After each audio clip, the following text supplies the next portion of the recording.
Hi dears, welcome back to our channel. I hope எல்லோரும் healthy and ஹாப்பியாக இருக்கீங்கன்னு நினைக்கிறேன். இந்த வீடியோ பார்த்தீங்கன்னா ஒரு 3 டேஸ் எடுத்தது. ஸோ அதை கம்பைன் பண்ணி ஒரே வீடியோவாக கொடுத்துருக்கேன். வெட்னஸ்டே, தேர்ஸ்டே அண்ட் ஃப்ரைடே 3 டேஸும் இருக்கும். இதில் கொஞ்சம் கொஞ்சம் இன்ஃபர்மேட்டிவான விஷயங்கள் இருக்கும் அப்படின்னு நினைக்கிறேன். வீடியோவை ஸ்கிப் பண்ணாமல் எண்ட் வரைக்கும் பாருங்கள். விலாக் தேர்ஸ்டே ஆஃப்டர்நூன்லேருந்து நான் ஸ்டார்ட் பண்ணியிருக்கேன். நெக்ஸ்ட் டே ஃப்ரைடே அப்படிங்கிறதுனால கொஞ்சம் ரூமெல்லாம் க்ளீன் பண்ணி வைக்கலாம். ஸோ நெக்ஸ்ட் டே நம்ம க்ளீன் பண்ணும்போது கொஞ்சம் நமக்கு ஈஸியாக இருக்கும் அப்படிங்கிற மாதிரி தோணுச்சு. நம்ம வீடியோ இப்போது ரீசெண்டாக பார்த்தீங்கன்னா நான் கொஞ்சம் செடிலாம் வாங்கியிருந்தேன். ஸோ அதை மெயின்டெனன்ஸ் பண்ணுறது தான் ஃபஸ்ட்டு வேலை என்னோடது. மார்னிங் நான் கீழே போனேன் அப்படின்னு பார்த்துட்டிங்கன்னா ஆஃப்டர்நூனுக்கு மேலே தான் அகைன் நான் ரூமுக்கு வருவேன். ஸோ அது வரைக்கும் நான் கீழே தான் இருப்பேன். ஸோ அகைன் நான் எப்போ வரணும் அந்த டைமில் பார்த்தீங்கன்னா நான் செடிக்கு எல்லாத்துக்குமே ஃபுல்லாக தண்ணி விட்டுருவேன். ஏதாவது பழுத்த இலை இல்லைனா ஏதாவது பூச்சி அந்த மாதிரி ஏதாவது கடிச்சது இருந்ததுனால நான் அப்பப்போ கிளியர் பண்ணிவிடுவேன்.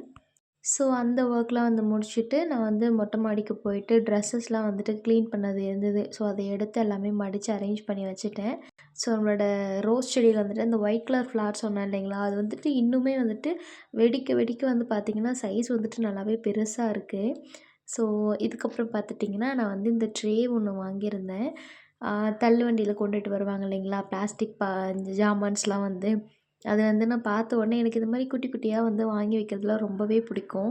சரி, ஓகே, நமக்கு ஏதாவது யூஸ் ஆகும் அப்படின்னு சொல்லிட்டு தான் போய் பார்த்துட்ருந்தேன். பட் ஆனால் இது எல்லாமே சேர்த்து பார்த்திங்கன்னா 120 ஆச்சு.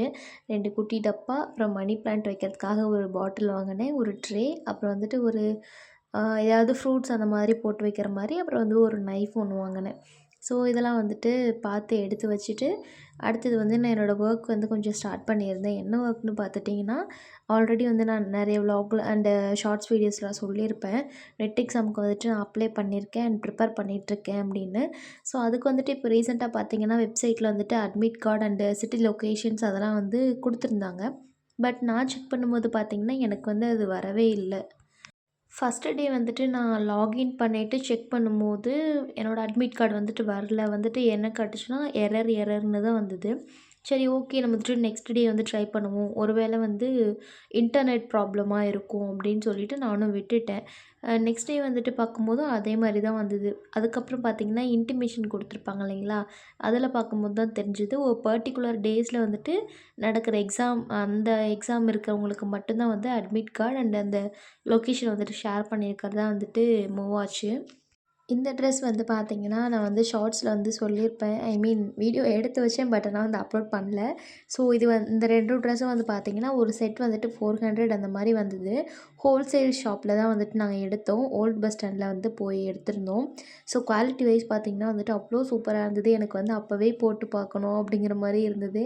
ஸோ அதனால் போட்டு பார்த்துட்டு எல்லாம் கரெக்டாக இருக்கா அப்படின்னு சொல்லிட்டு செக் பண்ணிகிட்டு இருந்தேன். ஈவினிங் போல் பார்த்திங்கன்னா கொஞ்சமாக ஃப்ரூட்ஸ் எல்லாம் சாப்பிட்டுட்டு இருந்தேன்.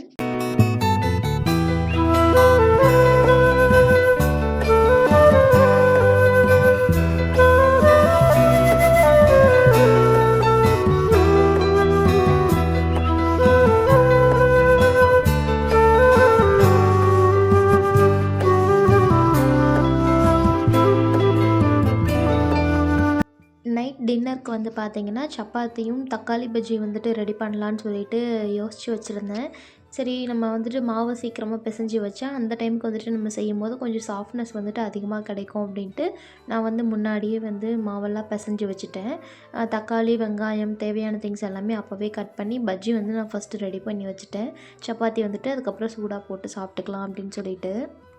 எப்போவுமே பார்த்திங்கன்னா தக்காளி பஜ்ஜி நம்ம செய்யும்போது சின்ன வெங்காயம் கொஞ்சம் அதிகமாக ஆட் பண்ணோம்னா டேஸ்ட் இன்னுமே கொஞ்சம் நல்லாயிருக்கும் கம்பேர் டு தி பெரிய வெங்காயம். ஸோ பெரிய வெங்காயம் நீங்கள் போடுறதுக்கு பதிலாக சின்ன வெங்காயம் கொஞ்சம் எக்ஸ்ட்ராவே போடும்போது டேஸ்ட் நல்லா கொடுக்கும்.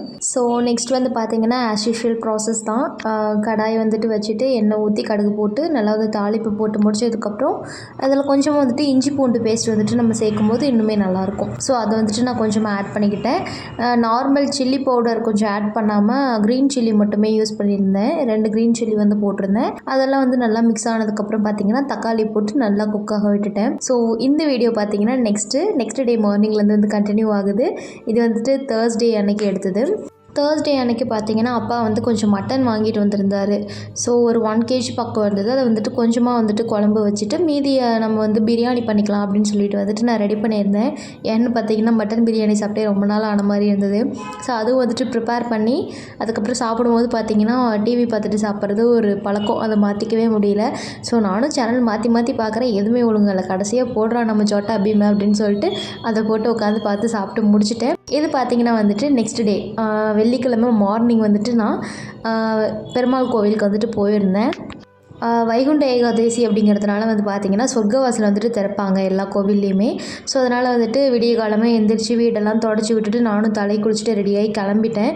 ஸோ கிளம்பி போனதுக்கப்புறம் சாமி வந்துட்டு நல்லா தரிசிச்சுட்டு அதுக்கப்புறம் வந்து பிரசாதம் கொடுத்தாங்க, வாங்கிட்டு வீட்டுக்கு வந்தாச்சு. ஒரு ஆஃப்டர்நூன் போல் பார்த்திங்கன்னா வந்துட்டு அக்கா வீட்டுக்கு போயிருந்தேன்.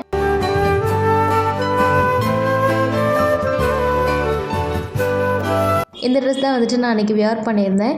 இது வந்துட்டு ரொம்பவே வந்து கம்ஃபர்டபுளாக இருக்குது. போடுறதுக்கு வந்துட்டு அவ்வளோ நல்லா இருந்தது.